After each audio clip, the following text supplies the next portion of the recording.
Oke, Assalamualaikum warahmatullahi wabarakatuh. Selamat malam sahabat YHPI, dimanapun Anda berada. Kembali lagi jumpa dengan saya, Dian Deliani. Kita malam ini akan ngobrol mengenai pencegahan dan rehabilitasi pasien jantung dengan hipertensi paru. Oke, sementara kita akan tunggu teman-teman untuk bergabung. Saya akan mengundang narasumber kita untuk malam hari ini. Oke.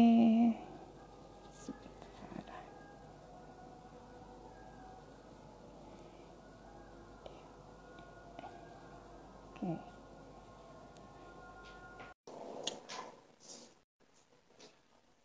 Ya, rupanya ini dokter Diana sudah. Nah, ini kita sudah tersambung dengan dokter. Selamat malam, Dok. Selamat malam. Ya, Terdengarkah Assalamualaikum. suara saya? Ya, terdengar jelas. Waalaikumsalam Ya, warahmatullahi wabarakatuh. terdengar Iya, jelas sekali, Dok. Nah, iya, iya. Dok. Alhamdulillah. Terima kasih sudah bergabung bersama kami untuk acara Instagram Live YHPI ya, Dok ya. Senang sekali kami bisa mengundang dokter untuk bincang-bincang, ngobrol santai aja ya, Dok ya. Ini tentang Iya. pencegahan rehabilitasi pasien jantung dengan hipertensi paru. Nah, nanti kita akan ngobrol apakah itu rehabilitasi itu, kemudian kita kan semua tahu ya, Dok ya, kalau pasien hipertensi paru itu uh, mempunyai banyak keterbatasan. Kemudian apa olahraga dan latihan apa saja yang harus kita lakukan, terutama yang bisa bermanfaat bagi pasien hipertensi paru. Nah, teman-teman sekalian, sahabat IHPI, sebelum kita masuk ke acara intinya, kita akan berkenalan dulu dengan dokternya yang sangat cantik nih malam hari ini. Oke, Terima kasih. dokter ini lengkapnya Dokter Diana Saraswati, SP, JP, KVH, VASCC ya. Nah, ini kita terima CV-nya juga banyak banget sampai 15 lembar. Berbagai pengalaman dokter ini sudah banyak sekali ya. Beliau itu lahir di Surabaya 8 September tahun 71. Kemudian latar belakang pendidikan terakhir itu dokter di bidang ilmu kedokteran ya, Dok ya, di Iya, Universitas Airlangga demikian. Surabaya. Nah, kemudian sertifikasi nih, dokter juga banyak sekali memperoleh sertifikasi. Di antaranya yang terakhir, saya bacakan yang terakhir ya, Dok ya, soalnya saya takut nggak bisa Ya, terima bacanya. kasih. Soalnya banyak banget ini, Dok. Dokter sangat berpengalaman. Ya, yang tahun 2013, Dokter Diana memperoleh the European Board for Accreditation in Cardiology, in Exercise Training and Long-Term Management of Heart Failure Patient ya di Burns Suite. Ya. Nah, pekerjaan Terima sekarang kasih. dokter merupakan dokter spesialis jantung dan pembuluh darah, konsultan prevensi dan rehabilitasi kardiovaskuler di Klinik Utama Dharma Husada Premier Surabaya. Demikian teman-teman CV singkat dokter kita yang menjadi narasumber malam hari ini. Nah, Dok, ini tentang tema kita ya, Dok ya, pencegahan dan rehabilitasi. Mungkin yang mana dulu nih yang akan dokter jelaskan? Silahkan, monggo. Ya, terima kasih. Ini dengan Mbak Saya eh, Dian Deliani ya. Mbak, Mbak Dian ya. Ya. Ya, Eh, Sebelumnya saya ingin menyapa para teman-teman yang saat ini sudah bergabung dengan kita. Terima kasih, selamat malam. Semoga apa yang kita sampaikan pada malam ini bisa bermanfaat untuk semua. karena ini yang mengundang saya adalah Yayasan Hipertensi Paru, maka topik kali ini juga tentang hipertensi paru, tetapi dikaitkan dengan prevensi dan rehabilitasi kardiovaskular. Jadi, kalau dimulai sih, mungkin sudah sebagian besar tahu ya hipertensi paru itu apa. Hipertensi paru itu berbeda dengan hipertensi yang pada umumnya kita ketahui. Jadi ada hipertensi sistemik, yang hipertensi yang kita kenal, oh tekanan darahnya naik. Nah, yang ada sistolik dan diastoliknya. Tapi kalau hipertensi paru ini berbeda. Letaknya ada di pembuluh darah paru. Jadi di pembuluh darah paru itu, ini pembuluh darah besarnya, itu ada yang berasal dari jantung, ada yang masuk ke jantung. Yang berasal dari jantung, dia memberikan atau memompa darah, dia masuk ke paru-paru, itu yang isinya darah penuh dengan karbon dioksida, atau orang menyebutnya darah kotor ya, padahal nggak ada tuh darah kotor itu ya. Kemudian dia masuk ke jantung sebelah kanan. Jadi jantung itu ada sebelah kanan, ada sebelah kiri. Jadi masuk ke jantung kanan, lalu baru masuk ke paru. Nah, itu ada yang disebut aliran darahnya dari arteri pulmonalis atau pembuluh darah arteri pulmonalis. Kemudian kalau yang masuk ke jantung, itu namanya pembuluh darah atau vena pulmonalis. Jadi berbeda. Ada arteri pulmonalis, ada vena pulmonalis. Nah, kalau kita bicara tentang hipertensi paru, maka yang bermasalah di sini adalah arteri pulmonalisnya sebetulnya. Walaupun bisa juga di daerah yang vena pulmonalis juga bisa, tapi yang dikenal dengan hipertensi paru adalah yang di arteri pulmonalis dengan pembuluh darah kecil-kecilnya. Pembuluh darah kecil-kecilnya atau yang kita sebut dengan kapiler. Jadi pembuluh darah yang halus-halus yang menuju ke paru-paru. Nah, hipertensi paru berarti hipertensi ya arteri paru itu berarti tekanannya itu di pembuluh darah paru itu sangat tinggi. Nah, sekarang karena sangat tinggi itu tentu tidak ujuk-ujuk ya. Tinggi, tahu-tahu tinggi tidak ujuk-ujuk tinggi, tapi ada penyebabnya. Hipertensi paru itu dibedakan jadi 5. Jadi ada grupnya itu ada 5. Yang satu hipertensi arteri pulmonalis, itu grup yang pertama. Grup yang kedua itu disebabkan atau hipertensi paru yang disebabkan karena gagal jantung kiri. Jadi kan ini kita awalnya bicara tentang jantung kanan ya. Ada yang disebut jantung kiri. Jadi karena gagal jantung kiri merembet ke sebelah kanan. Kemudian ada hipertensi paru yang disebabkan karena penyumbatan. Jadi ada seperti sumbatan berupa bekuan darah yang disebut dengan tromboembolik. Jadi dia tiba-tiba menyumbat pembuluh darah paru. Juga ada pembuluh yang disebabkan hipertensi paru yang disebabkan karena penyakit paru-paru. Orang yang merokok lama, kemudian mungkin punya sakit asma yang lama, itu juga bisa menyebabkan hipertensi paru. Dan yang terakhir adalah hipertensi paru yang disebabkan oleh hal-hal yang lain-lain. Lain-lain itu ya, misalnya penyakit-penyakit sistemik atau metabolik, tapi itu lebih jarang terjadi. Nah, yang sering terjadi di Indonesia itu adalah hipertensi paru yang disebabkan oleh penyakit jantung bawaan.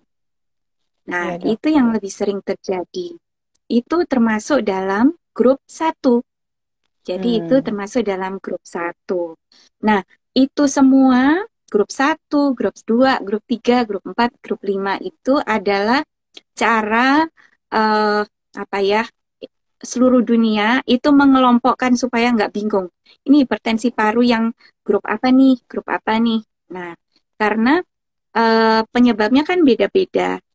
Nah, itu cerita awalnya tentang hipertensi paru. Jadi, ada peningkatan tekanan di dalam arteri pulmonalis atau pembuluh darah yang keluar dari jantung, yang menuju ke paru-paru.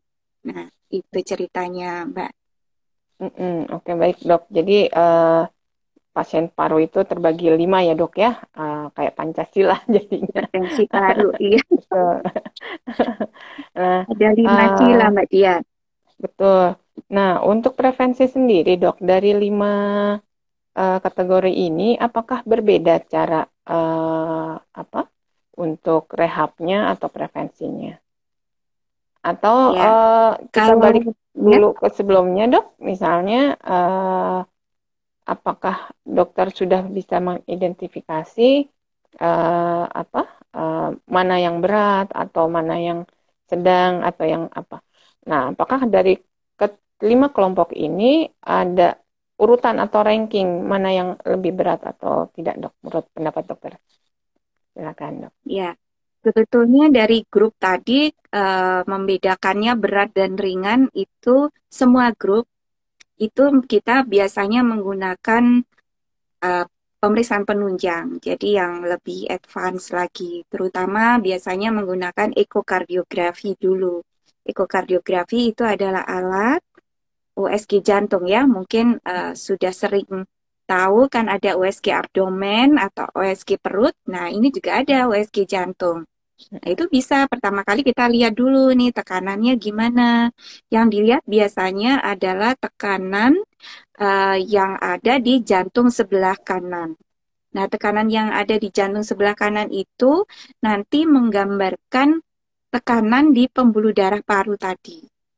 Nah, kalau misalnya kita sudah ketahuan itu, oh tekanannya biasanya tekanannya itu yang normal kan di bawah 20 ya, 20 Ya. mm Hg. Tekanan pembuluh darah paru yang normal itu rata-rata di bawah 20 mm Hg. Nah, kalau dia lebih dari itu, atau bahkan kalau di luar negeri memakai batasnya itu 25 mm Hg. Kalau di Indonesia mungkin karena badannya lebih kecil-kecil, jadi memakai batas 20 mm Hg.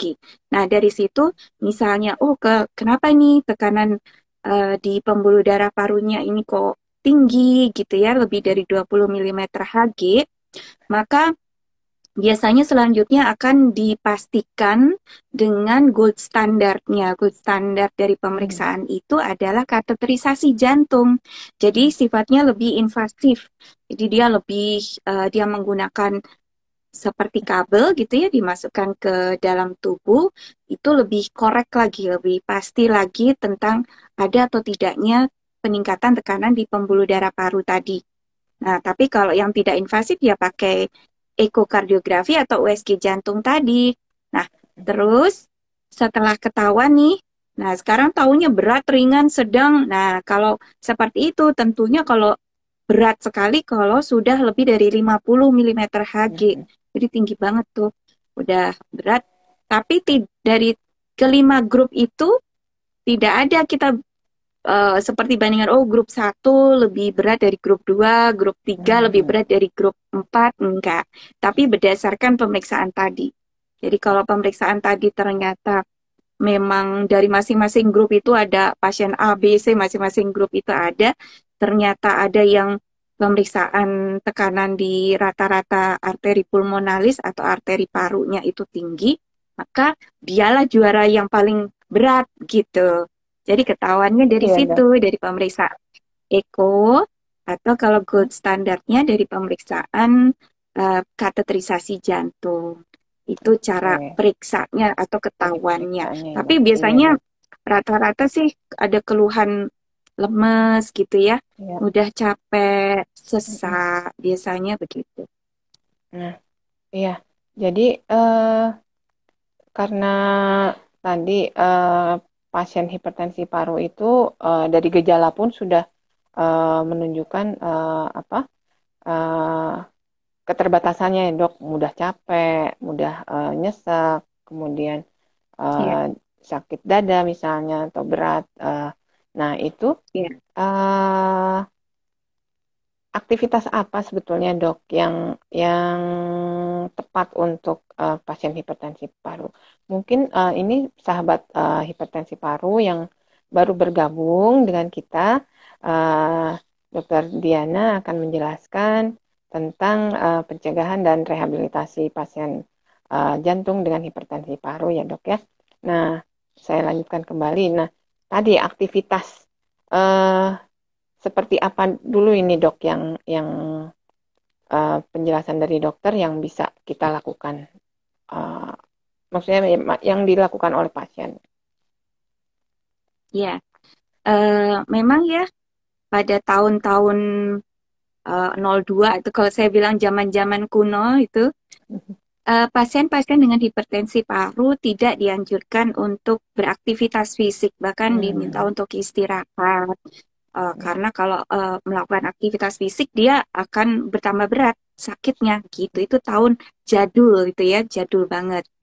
Oh, Nah, jadi memang awalnya itu kemudian dilarang ya dok ya? iya, nggak Hmm. boleh. Dulu Nggak nggak boleh berani ya? orang Hmm. gagal jantung yang gagal jantung kiri, yang bukan gagal Hmm. jantung kanan, itu nggak boleh olahraga, harus istirahat, bed Hmm. rest, tiduran terus malah ya.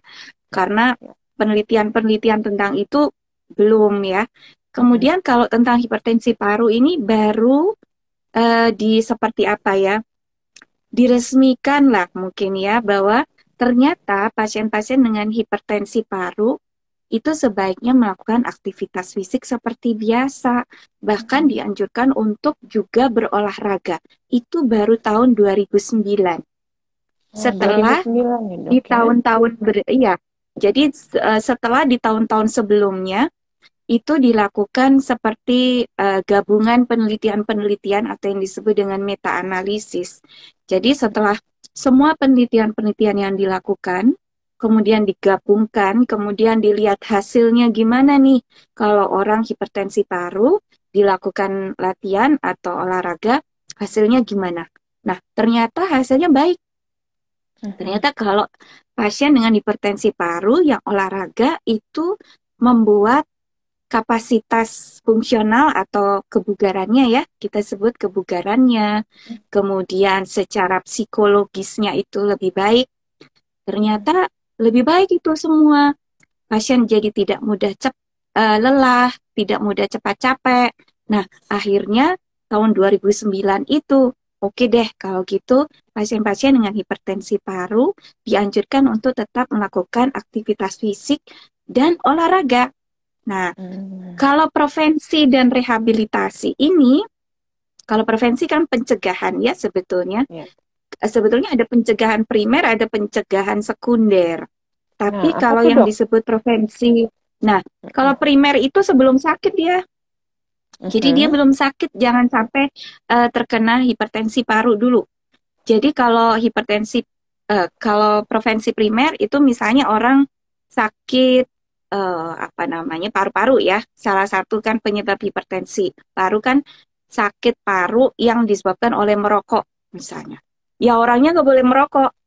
Nah gitu, itu prevensi primer. Hmm. Atau misalnya kalau sudah punya penyakit jantung bawaan, ya kalau Hmm. penyakit jantung bawaan itu kan kita tidak bisa menolak ya, karena itu bawaan herediter atau bawaan udah ibu mengandung sudah ada anaknya yang ada kelainan jantung bawaan. Itu kalau kelainan jantung bawaannya memang tidak bisa dicegah ya. Oh jangan, saya tidak mau penyakit jantung bawaan, nggak bisa. Tapi hipertensi parunya sebetulnya bisa dicegah. Caranya apa? Hmm. Cepat-cepat dikoreksi. Hmm. Nah, jadi penyakit jantung bawaannya itu cepat dikoreksi. Dikoreksi itu diapain? Dioperasi. Karena kalau Hmm. penyakit jantung bawaan kan kelainannya di anatominya ya, di anatominya. Jadi nggak bisa dia dikasih obat, harus dibetulkan anatominya supaya normal. Jangan sampai keburu hipertensi paru. Nah, itu contohnya Hmm. prevensi primer atau pencegahan primer.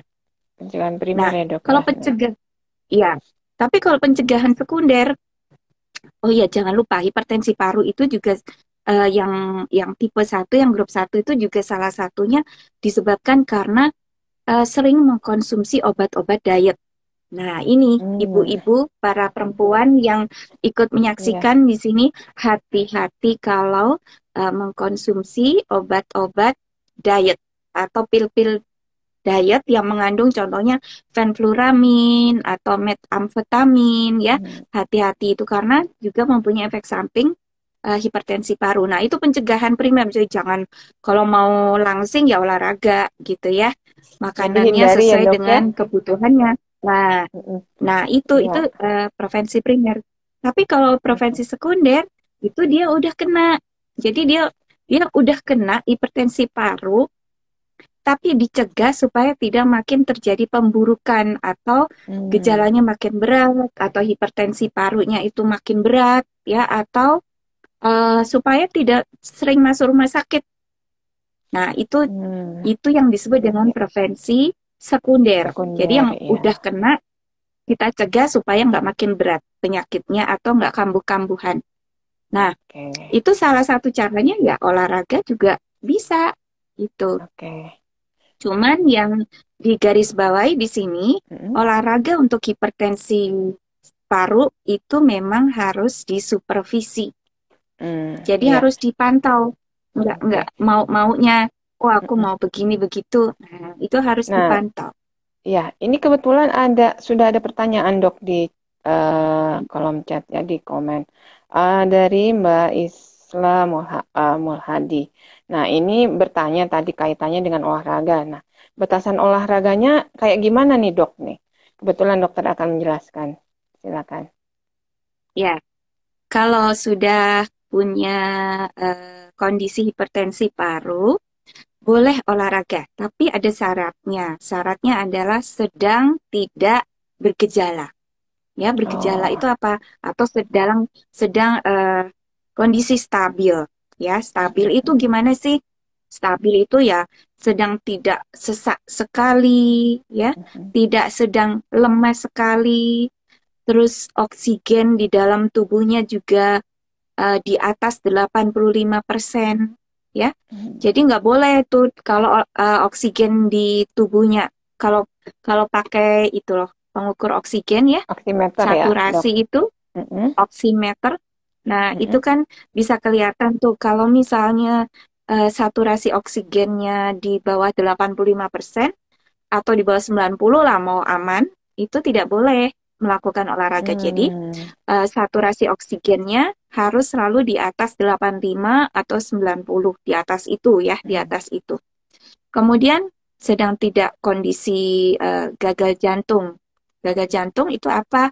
Bengkak-bengkak ya. Kalau gagal hmm, jantungnya hipertensi paru, itu bukan air yang ada di dalam parunya banyak. Itu gagal jantung kiri, itu gagal jantung hmm, bagian kiri.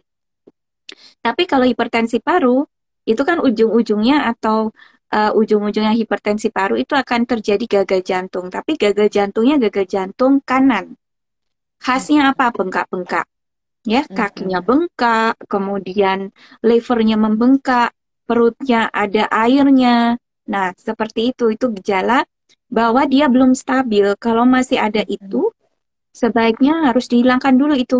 Ya, kakinya yang Oke. bengkak dihilangin, apa dikeluarin airnya, perutnya yang penuh dengan air juga dikurangin semua. Kalau sudah kering, kering itu tidak ada bengkak-bengkak itu, tidak ada keluhan yang bermakna, kemudian saturasi oksigennya juga oke, maka boleh berolahraga. Nah, sekarang pertanyaannya, batasan olahraganya sampai gimana? Gitu kan pertanyaannya itu.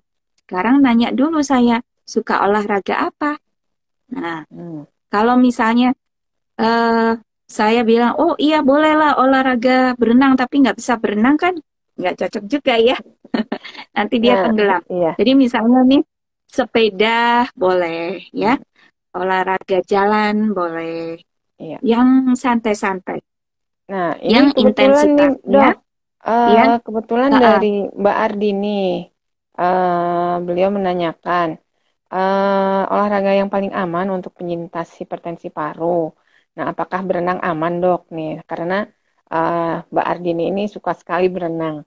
Tadi dokter mention iya, untuk berenang ya bisa untuk mm-mm, pasien hipertensi paru ya, Dok ya? Asal mm-mm, bisa ya, Kak. ya, iya. Asal itu tadi ya syarat pertama harus stabil, saturasi oksigen baik ya. Mhm. Kemudian yang ketiga bisa berenang ya. Terus Ya, yang keempat kita lihat heart rate-nya ya atau heart denyut atau rate-nya laju juga. jantungnya. Mm-mm. Laju Oke. jantungnya dianjurkan tidak melebihi 120 kali per menit. Hmm. Ya, tidak melebihi 120 kali per menit. Taunya dari mana saya melebihi itu? Misalnya begitu. Kalau yang punya jam digital keren itu yang bisa dibawa kemana-mana kan ada heart rate bisa. Itu bisa dilihat ketika olahraga, kita bisa memantau dari situ.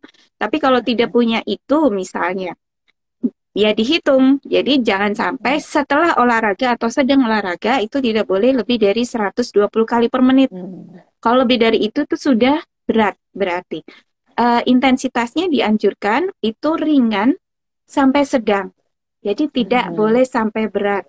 Kenapa sih nggak boleh sampai berat? Karena nanti akan membebani jantung kanannya. Jadi jantung Oke. kanannya itu nanti yang ditakutkan kan kenapa sih nggak boleh berat-berat? Karena nanti takutnya, khawatirnya jatuh ke gagal jantung kanan yang seseknya itu kambuh lagi ya. Gagal jantung kanan jangan sampai gara-gara olahraga malah sakit semua atau malah menimbulkan sesuatu yang lebih buruk lagi. Nah, kalau olahraga renang tadi sebetulnya boleh tapi dengan itu tadi. Saturasinya tidak boleh di bawah 85, kemudian laju jantungnya tidak boleh di bawah 85 120 di atas 120 kali. Jadi ya gimana cara mantoknya kalau berenang ya? Kalau punya alat pantau, ya boleh saja. Tapi Oke. begini, Bu Dian, Mbak Dian, Hmm. eh, sebetulnya dari seluruh dunia itu sampai sekarang tidak ada seperti olahraga atau patokan. Ini nih olahraga kalau hipertensi paru itu olahraganya mesti begini, begini, begini, begini. Nggak ada sampai sekarang. Oh, Jadi nggak ada ini ya, harus Dok? Nggak ada nggak ada seperti klasifikasian apa gitu ya ya, Dok ya? aturannya ya. Iya. Guideline-nya khusus itu tidak ada. Jadi selama ini masih kumpulan dari suatu penelitian meta-analisis. Jadi Mm-mm. belum belum dibuat guideline untuk exercise atau latihan fisik belum ada. Jadi Mm. semua masih di berdasarkan penelitian-penelitian. Prinsipnya kalau olahraga hipertensi pulmonal itu yang baik yang satu endurance. Endurance Mm-mm. itu seperti jalan, Mm-mm. sepeda, eh, olahraga berenang kalau bisa berenang ya. Kemudian yang kedua di situ poinnya juga ada olahraga yang kekuatan. Kekuatan itu seperti Mm-mm. mengangkat dumbbell. Mm-mm. Kemudian olahraga pernafasan. Nah, prinsipnya ada tiga itu baru bisa Oke. menghasilkan hasil yang baik gitu. Jadi ada 3 syarat dan 3 jenis ya, Dok ya. Jadi saya simpulkan Iya, bagi teman-teman yang baru gabung. Nah, eh, jika ini nih, Dok, tadi kan syarat untuk berolahraga itu satu stabil, kemudian dua saturasi yang tidak di bawah 85, kemudian yang laju jantung tidak melebihi 120. Nah, ini jika misalnya ada salah satu apa kriteria itu yang tidak terpenuhi, misalnya untuk para pasien yang kalau Eisenmenger syndrome itu kan dia lebih biru ya, Dok ya, dan saturasi mm-mm, mm-mm. oksigen itu agak rendah gitu. Seperti contohnya saya nunjuk diri saya sendiri sebagai contoh. Saya Oh iya iya uh, iya. Iya. iya, saya ini PJB eh, ASD dengan Eisenmenger syndrome. Nah, saturasi saya itu paling tinggi itu dalam keadaan istirahat itu 85. Nah, itu tadi dokter menyebutkan bahwa syarat untuk berolahraga adalah saturasi tidak di bawah 85. Nah, untuk menyiasati nih dok, karena banyak teman-teman juga yang lain yang saturasinya tuh rendah seperti saya, itu bagaimana nih dok? Ini kita udah beralih ke yang lebih serius lagi ya dok ya. Silakan Iya, dokter. iya. Iya, terima kasih. Saya salut dengan Budian ya, sangat salut ini. Eh, Memang kalau sindrom Eisenmenger ceritanya agak beda dikit Mhm. karena sindrom Eisenmenger itu sudah ada aliran dari kiri ke kanan. ke kanan, ya, Maaf, dari kanan ke kiri. kanan ke Ya, kiri, dari ya. kanan ke kiri. Mm-mm. Jadi jantungnya aliran darah yang harusnya itu masuk ke paru-paru dulu untuk dibersihkan atau dibanyakin O2-nya itu udah masuk duluan ke jantung sebelah kiri yang akhirnya dipompakan ke seluruh tubuh. Wah, Dan itu akan menyebabkan karena banyak mengandung CO2, akhirnya jadi biru beberapa bagian tubuh ya seperti bibir, kemudian lidah gitu, kuku ya, akhirnya jadi biru. ya. Nah, sekarang olahraganya gimana? Nah, ini yang Hmm. agak-agak ekstra waspada karena dianjurkannya penurun, misalnya dari 85% ya oksigennya, itu boleh olahraga, tapi oksigenasinya tidak boleh turun dari 10% Hmm. dari 85 itu. Jadi tetap bawa oximeter itu dan dianjurkan tidak turun dari ini, kalau konsensus, ini konsensus bukan guideline ya. Itu tidak boleh kurang dari 10, penurunnya tidak boleh dari 10% dari yang awal. Karena Baik. kalau sampai 60% saturasinya, oh itu udah nggak bagus sama sekali. Tapi aktivitas Hmm. fisik, kalaupun tidak bisa olahraga kan, aktivitas fisik sama latihan fisik beda. Kalau Hmm. aktivitas fisik itu tidak ada ukurannya, tidak ada misalnya kalau olahraga itu sekian menit, mungkin 10 menit dengan gaya yang begitu terus, dengan intensitas yang sudah ditentukan. Tapi kalau aktivitas fisik itu suka-suka ya, seperti Hmm. gardening atau berkebun, nyapu, Hmm. membersihkan mobil, Nggak terukur ngepel lah ya, Dok, ya? misalnya, atau bersih, nggak terukur itu aktivitas Hmm. fisik. Tetap dianjurkan melakukan aktivitas fisik, artinya Hmm. tidak sedentary, akhirnya tidak tidur-tidur aja gitu. Jadi Ya. meskipun sudah sindrom Eisenmenger, ya tetap harus melakukan aktivitas fisik dengan tidak boleh turun itu saturasinya lebih dari Hmm. 10%, 10-15% lah. Ya, cincai lah Oke. 15%. Oke, baik nih, Dok. Sementara untuk menunggu pertanyaan dari teman-teman, ya, apa? eh yang akan bertanya kepada dokter, silakan untuk menulis di komen. Nah, sebelum itu nih, Dok, tadi saya lanjut ke yang 3 jenis tadi, endurance, kemudian kekuatan, yang satu lagi eh apa ya tadi ya? Saya Ini lupa lagi nih, Dok. pernafasan, Pernapasan. Nah, iya. pernafasan. Oke, Ya, baik. Kita bahas endurance dulu nih, Dok. ya. Oke, kita lebih Kalau lanjut yang ke ini. disebut ya, kalau yang disebut endurance itu adalah yang semua yang keep the pace ya. Maksudnya endurance Hmm, itu kan hmm, ketahanan. Ketahanan di situ misalnya jalan gitu ya, atau lari, atau jogging, atau berenang. Jadi keep the pace terus. Ketahanan, olahraga ketahanan. Kalau ini sekali lagi ya, ini kalau dari batasan itu, sebentar saya lihat kan, saya juga nggak hafal. Jadi kalau misalnya kalau mau latihan ketahanan, itu dianjurkannya dalam 1 minggu, hmm, mau terserah, mau jalan atau lari atau sepeda, itu dianjurkan 2 sampai 3 kali dalam seminggu. Jadi ada 3 sesi hmm, ya, mungkin Senin, Rabu, Jumat, atau Selasa, Kamis, Sabtu, monggo silakan. Kemudian durasinya setiap sesi itu tidak melebihi 30 menit, 10 sampai dua hmm. puluh lima menit. Itu untuk Oke. durasinya ya, menitnya. Oke. Kemudian kalau sebelumnya sudah pernah dites uji latih jantungnya, sudah pernah dites uji latih jantungnya, maka Hmm, intensitasnya tidak boleh lebih dari 80%, jadi hanya 60 sampai 80% dari maksimalnya dia.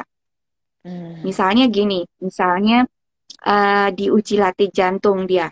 Kemudian dia capek di laju jantung 110 kali per menit. Itu dia capek tuh. hmm, Nah, olahraganya denyut jantungnya hanya 60-80% dari 110 kali per menit itu.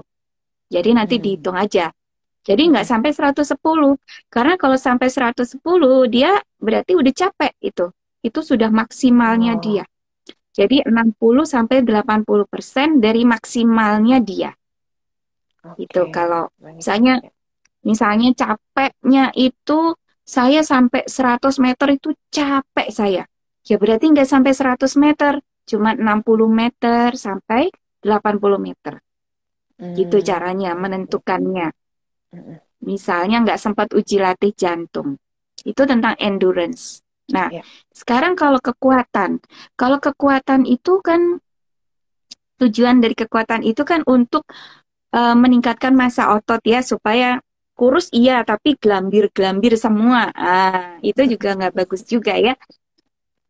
Harus kuat ya satu, kemudian supaya otot-ototnya itu juga oke gitu ya. Itu latihan kekuatan. Pakai apa? Boleh pakai dumbbell. Hmm. Dumbbellnya maksimal 1 kilo. Jadi 500 Hmm. sampai 1000 gram atau setengah sampai 1 kilo. Ya, itu sampai sekarang sih maksimalnya masih segitu. Nggak tahu nanti kalau ada penelitian-penelitian yang lain. Nah, terus dia melakukannya tidak sesering yang endurance. Jadi Hmm. 1 sampai 2 kali saja dalam seminggu. Jadi dan bukan pengganti endurance. Hmm. Latihan kekuatan bukan sebagai pengganti endurance atau aerobik, bukan penggantinya aerobik. Itu. Jadi Nah, eh, itu mm, kekuatan ini berarti kayak pendamping endurance tadi ya dok ya? Atau iya, apa iya. melengkapi ya dok ya? Melengkapi. Iya betul, Mm-mm. melengkapi. Bukan sebagai olahraga utama. Jadi supaya ototnya lebih kencang aja, lebih kuat. Nah, itu melakukannya 15 menit sampai 30 menit. Dihitung dulu kan Pak, misalnya pakai dumbbell itu ya, pakai dumbbell gitu. Dihitung dulu dia kuatnya pakai dumbbell berapa kilo, berapa kali repetisinya. Kalau dia kuatnya 0,5 kilo tanpa ada keluhan, tanpa ada penurunan saturasi, dan kuatnya itu sampai 10 kali repetisi saja atau ngangkatnya 10 kali, maka diambilnya jangan sampai 10 kali, mungkin cuma 8 kali atau 6 kali. Jadi Hmm. 60 sampai 80%-nya dari repetisi maksimumnya. Jadi gitu caranya. Baik dok. Kemudian Ya. kalau dan gantian ya kanan kiri gitu. Dan Hmm. mohon ini perhatikan kadang-kadang kita narik itu sambil tarik nafas. Yang betul itu waktu kita Hmm. ngangkat itu ekspirasi atau mengeluarkan nafas, bukan menarik nafas. Jadi Jadi kita kalau angkat itu buang nafas. justru buang Gimana dok? nafas. Oke. Jadi kalau pas kita angkat gitu, nanti kalau naruhnya itu nafas gitu. Oh, Jadi kalau jadi mengangkat itu buang nafas, kalau naruh alatnya tuh ya jadi kalau gini itu buang nafas, kalau begini itu tarik nafas. Itu yang sering ini keliru agak orang-orang. agak ini ya dok ya, maksudnya yang kita pahami Bingung kan? kalau misalnya, iya, Ya. jadi yang kita pahami kalau kita angkat itu tarik nafas ya dok. Justru yang eh, Mm-mm. naro itu apa buang nafas ya. Tarik nafas. Ternyata terbalik ya dok ya. Jadi yang pas kebalik itu sering terjadi itu Oh seperti iya. jadi kalau mengangkat itu justru membuang nafas, kalau meletakkan itu menarik nafas. Hmm, baik Dan baik itu dok. berlaku Ini untuk semua ya, maksudnya tidak hanya ya. pasien hipertensi paru, tapi juga Hmm. semua ketika melakukan olahraga ya sebaiknya begitu. Kalau mengangkat dumbbell atau barbell itu eh, pas buang nafas itu justru ngangkat. Pas Hmm. buang nafas itu justru ngangkat. Pas naruh, pas turunnya itu menarik nafas. Itu yang sering keliru. Oh, keliru banget ya dok. Jadi selama ini kita biasanya Iya, iya. taunya Saya dari juga dulunya pas pas belum pas belum tahu juga gitu. Saya juga salah gitu waktu ngangkat itu narik nafas. Betul Harusnya dok. pas ngangkat itu buang nafas gitu. Oke, iya. Nah, Nah, yang ini yang ketiga, ketiga, pernafasan nih dok. nah itu tentang respiratory muscle training ya. Jadi itu cara bernafas yang benar. Kalau di Hmm. Indonesia, setahu saya sampai sekarang, bahkan di Eropa itu belum ada gym atau pusat rehabilitasi yang khusus hipertensi paru. Itu belum ada. Hmm. Nah, biasanya digabung dengan penyakit jantung yang lain. Cuman Hmm. untuk respiratory muscle training ini perlu bantuan dari dokter spesialis paru juga fisioterapis karena ini caranya agak beda ya. Kita beda tidak seperti exercise yang olahraga-olahraga itu tapi contohnya dengan meniup sesuatu. Hmm. Meniup sesuatu, kemudian menahan nafas, kemudian mengeluarkan lagi. Jadi menghirup lagi, menahan nafas, mengeluarkan lagi. Jadi itu ada alatnya khusus. Kemudian kalau di luar negeri, ini pakai permainan, jadi seperti game Hmm. gitu ya.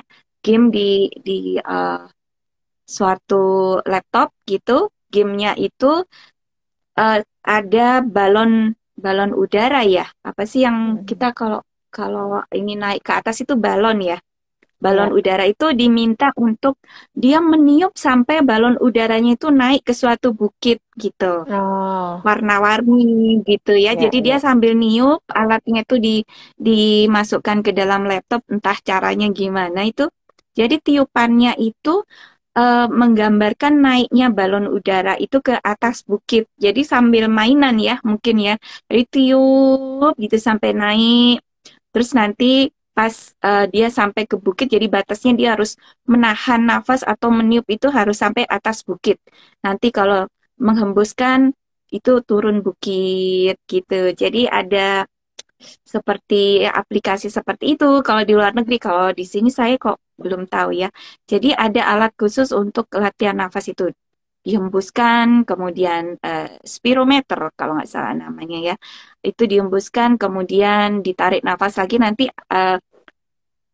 udaranya yang ada di situ itu bisa menaikkan gelembungnya.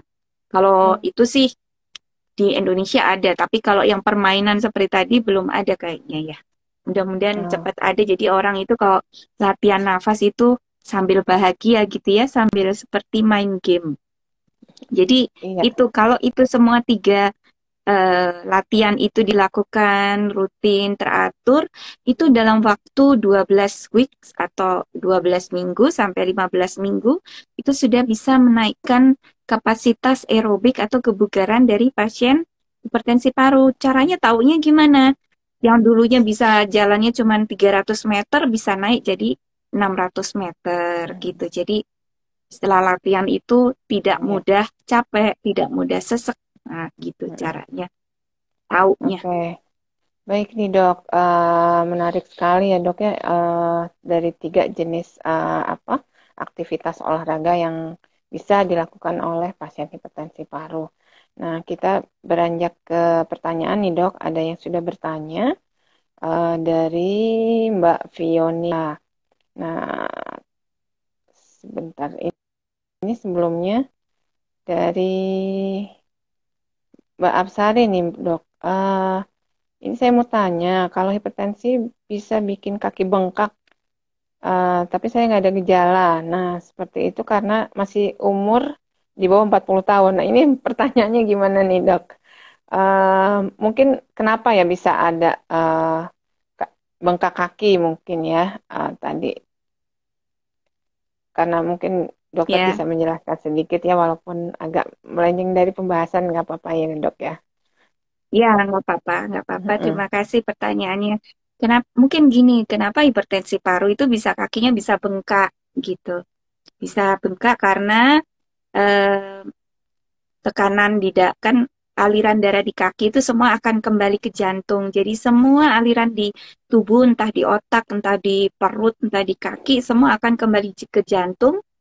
Itu semua alirannya mengandung CO2 atau karbon dioksida, itu dia harus masuk ke jantung lagi untuk dibersihkan di paru-paru. Nah, sekarang masalahnya ketika terjadi hipertensi paru, maka tekanan di jantung kanan, tempat atau muara dari seluruh aliran darah di tubuh itu, muaranya, itu tekanannya sedang tinggi sekali.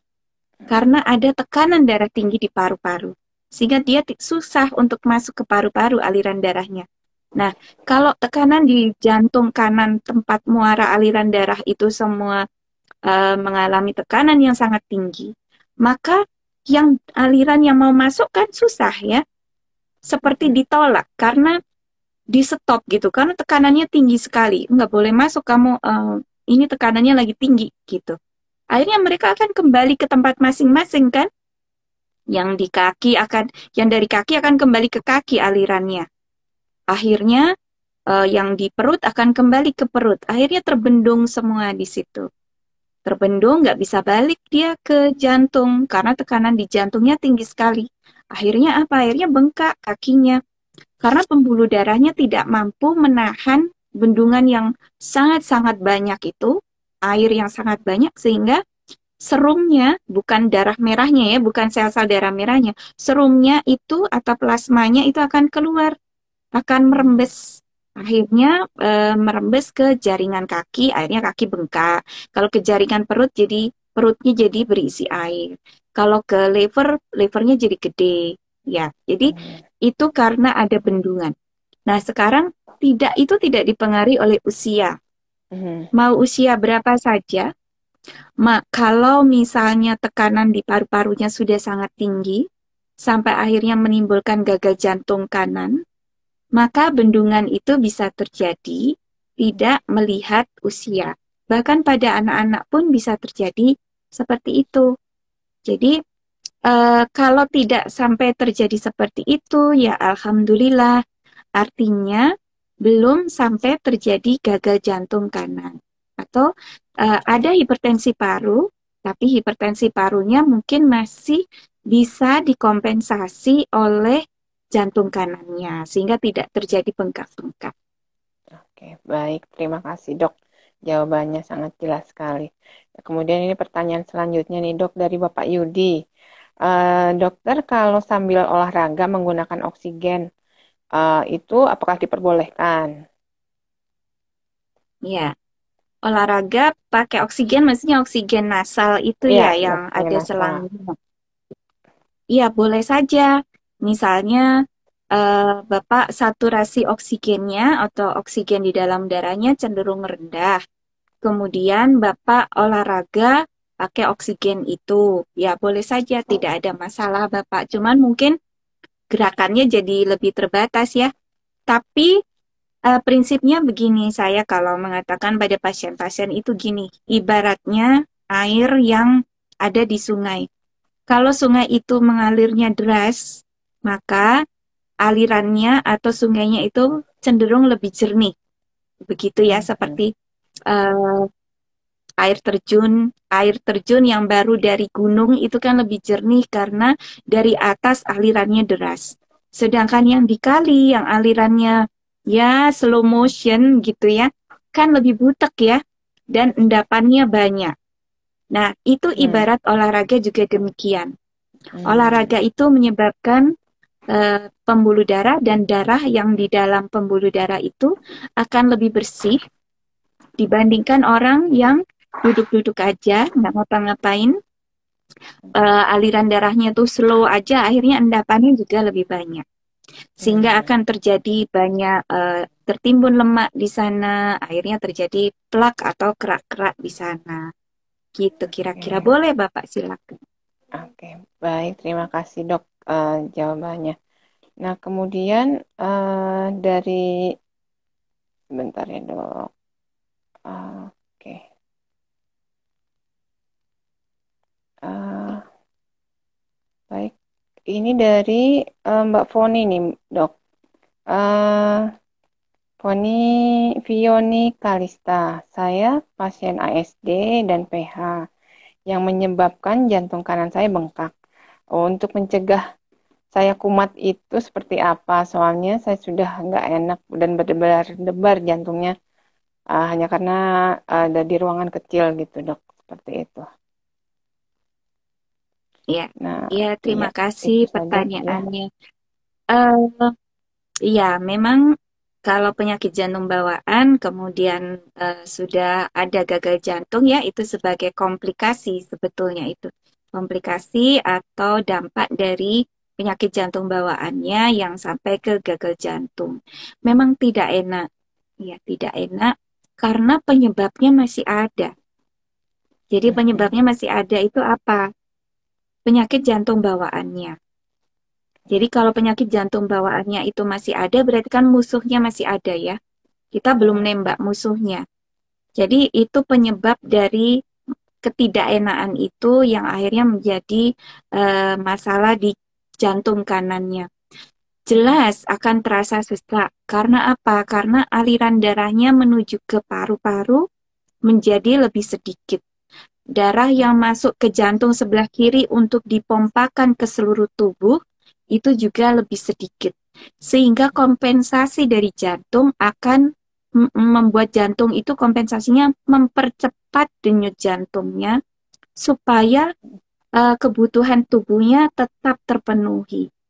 Jadi Mhm. berdebar-debarnya itu karena sebetulnya jantung itu beradaptasi. Saya harus memenuhi kebutuhan seluruh tubuh nih dengan jumlah atau volume darah yang cuman sedikit. Apa yang saya lakukan? Saya akan mempercepat denyut saya agar eh, sampai kemana-mana aliran darah itu, sampai ke otak, ke otot, dan seluruh tubuh.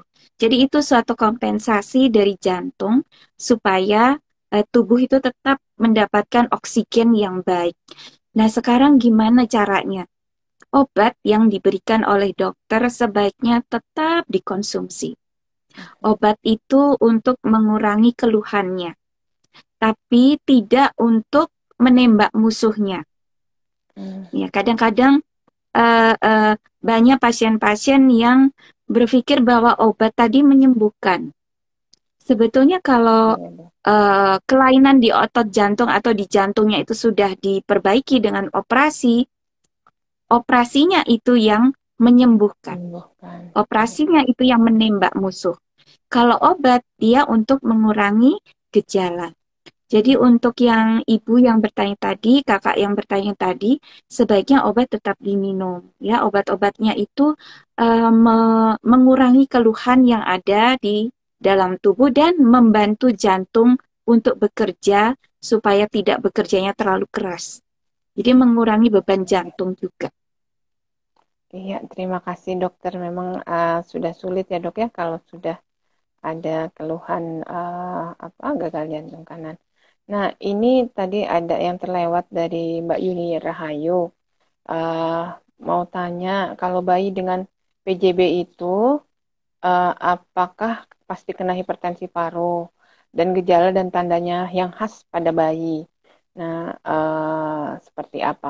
Nah, mungkin sekarang kan banyak kasus juga ya dok ya PJB dari bayi yang baru lahir, kemudian yang sudah ada hipertensi parunya dan ini Ibu Yuni ini menanyakan gejala yang khas apakah yang PJB terkena hipertensi paru itu seperti apa?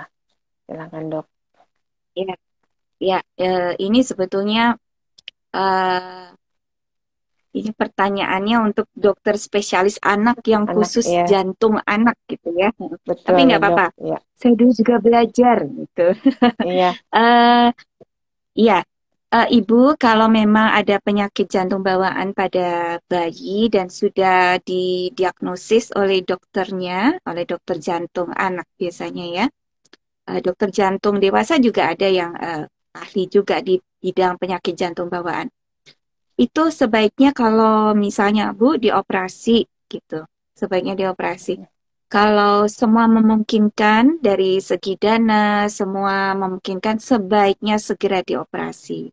Tapi kadang-kadang ada penyakit jantung bawaan yang minta ditunggu dulu. Jadi nggak usah dioperasi dulu, mungkin akan berubah. Berubah itu bisa menutup sendiri lubangnya, yang dulunya tidak menutup bisa menutup sendiri. Itu kadang ada dokter yang menyarankan, udah kita tunggu deh sampai usia 2 tahun, kalau nggak menutup baru ditutup. Nah, ada juga yang seperti itu. Nah, ininya apa gejalanya? Tentu akan berbeda. Misalnya, kalau anak-anak kan nggak bisa ngeluh ya, mau sesek juga nggak bisa bilang sesek. Ya. Biasanya nangisnya nggak berhenti-berhenti, ya. Kemudian spell itu apa ya, kayak menjadi biru kalau misalnya eh tidak apa namanya, akhirnya sampai ada aliran darah dari kanan ke kiri. Kemudian yang kelihatan banget tuh sesek, nggak mau sesek, terus nggak mau minum susu, ya nafsu makannya berkurang, bayinya juga jadi biru. Nah itu sesegera mungkin dibawa ke UGD. Jadi nggak pakai nunggu-nunggu kalau kayak gitu, karena kita juga nggak tahu kan, bayi juga nggak bisa kan bilang sesek gitu, paling nangis. Nangis ibunya bingung, Iya. ini nangisnya karena apa, ya kan? Seringkali begitu, anak bingung, ibu bingung. Nah, udah ke UGD saja. Biasanya sesek, kelihatan sesek, spelling, warnanya biru. Nah, itu biasanya Oke. dibawa ke dokter saja ya. Kalau memang diminta untuk operasi, kalau semua sudah siap, monggo langsung saja dioperasi. Iya, terima kasih dokter atas jawabannya. Nah, kita balik lagi ke tema tadi dok. Untuk melakukan olahraganya, dilakukan kapan nih dok? Apakah sebaiknya pagi, siang, atau sore, atau malam? Ya, olahraga siang dianjurkan pagi ya. Kenapa kok pagi? Karena udara kalau mau dilakukan di luar, karena udara masih bersih, masih banyak O2-nya, tidak banyak polusi. Kemudian kegiatan juga belum banyak, jadi badannya masih fit. Kalau sedang demam, jangan olahraga. Kalau sedang capek, jangan olahraga. Karena olahraga itu meningkatkan suhu tubuh.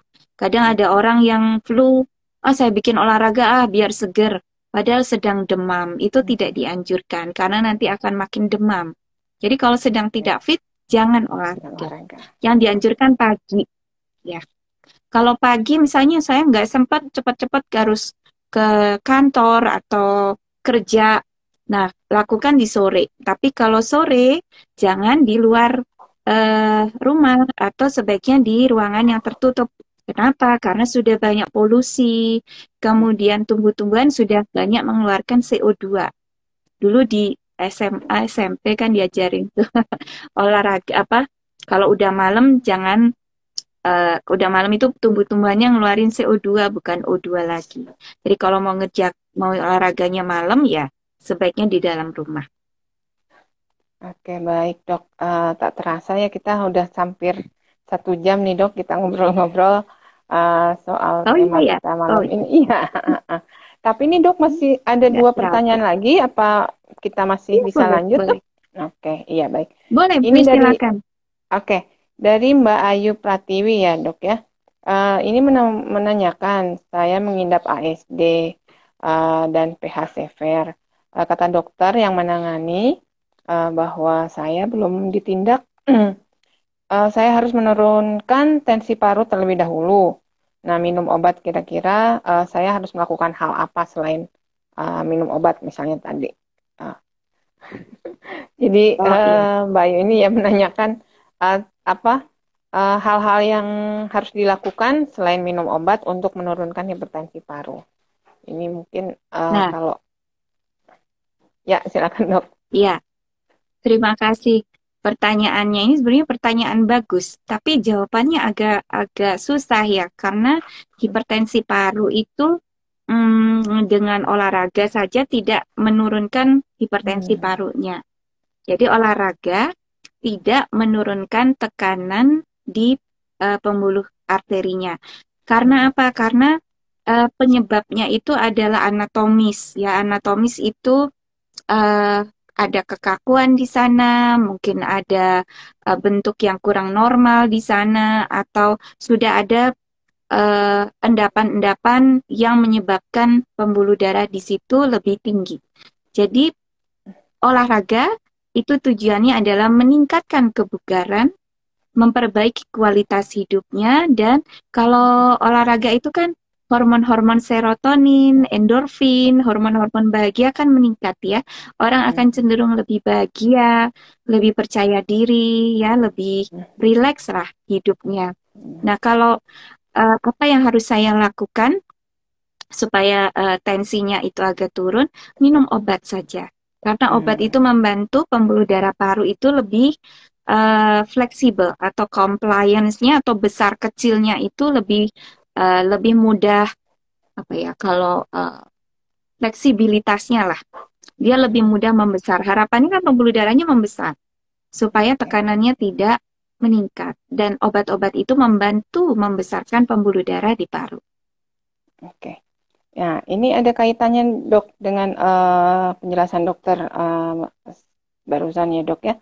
Dari Mbak Umi dari Jogja nih pertanyaannya dok.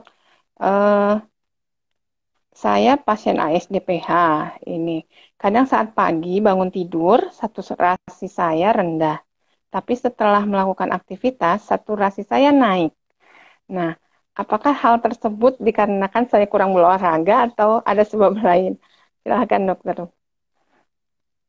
Ya, olahraga berarti tubuh dari ibu itu baik ya, kebugarannya Mhm. itu baik, kebugarannya. Jadi bugar itu artinya apa? Oksigen di dalam tubuhnya itu banyak. Olahraga itu kan memerlukan oksigen ya. Jadi kalau misalnya oksigen aslinya di dalam tubuh itu banyak, maka olahraganya juga akan makin panjang, makin kekuatannya, ketahanannya yang orang yang duduk aja mungkin 10 menit udah capek, capek, tapi kalau orang yang bugar itu sampai 1 jam baru capek. Sampai oksigen di dalam tubuhnya habis semua terpakai untuk olahraga. Nah, mungkin ibu ini memang kebugarannya baik Mhm. dan eh, apa ya?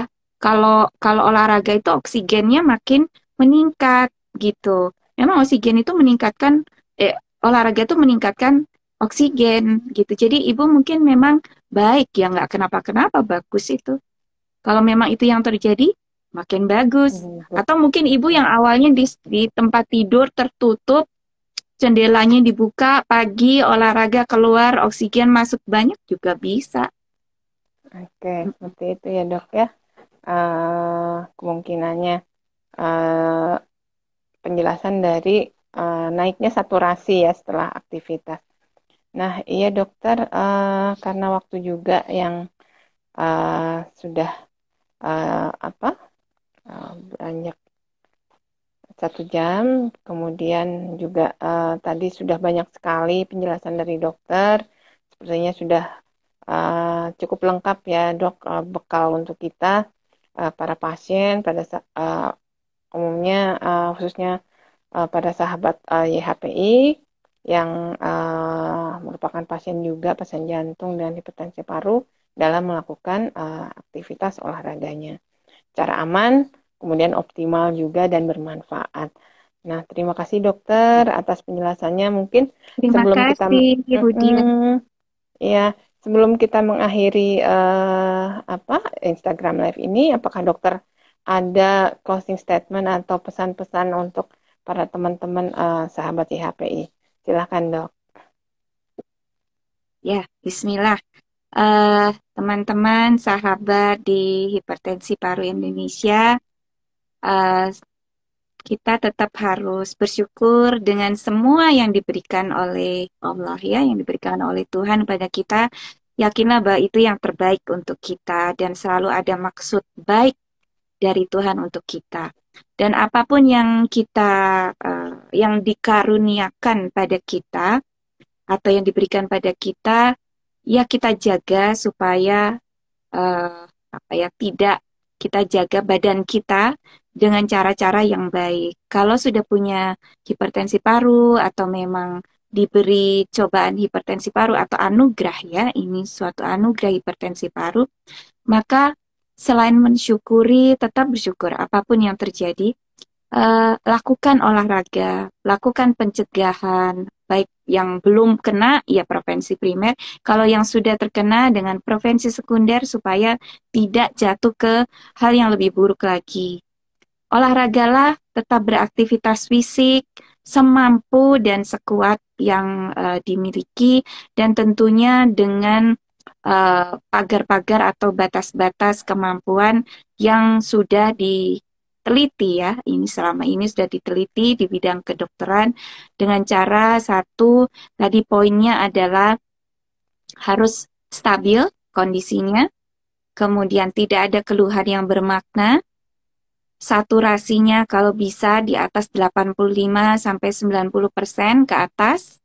Kemudian laju jantungnya ketika latihan tidak melebihi dari 120 kali per menit. Kemudian jenis olahraganya adalah endurance atau ketahanan, aerobik, kemudian resisten atau kekuatan, dan jangan lupa untuk olahraga pernafasan juga. Semoga semua menjadi lebih baik, lebih bahagia, lebih semangat, dan lebih bugar. Demikian, Dian. Terima kasih. Oke, terima kasih dokter atas penjelasannya pada malam hari ini sangat bermanfaat Pak, bagi teman-teman, khususnya saya juga sendiri yang jarang berolahraga nih dok, jadi termotivasi setelah mendengar penjelasan dari dokter. Untuk itu saya mewakili dari Yayasan Hipertensi Paru mengucapkan banyak terima kasih atas kehadiran dokter di sini memberikan sharing pengetahuan tentang prevensi dan rehabilitasi bagi pasien hipertensi paru. Oke, baik dok, Terima demikian. kasih. Ya, Mohon maaf oke. ya kalau ada salah-salah. Mohon. Sama-sama dok. Saya juga mohon maaf sebagai host kalau ada kata yang kurang tepat dan kurang berkenan untuk dokter. Oke, baik sahabat Terima YHPI dimanapun Anda kasih. berada, demikianlah kegiatan Instagram Live kita hari ini sudah bisa diakhiri. Wabillahi taufiq wal hidayah. Wassalamualaikum warahmatullahi wabarakatuh. Sampai jumpa di Instagram Waalaikumsalam. berikutnya. Oke, sampai jumpa ya Terima dok. kasih. Terima Sampai kasih. jumpa sampai ada Assalamualaikum. kesempatan. Waalaikumsalam.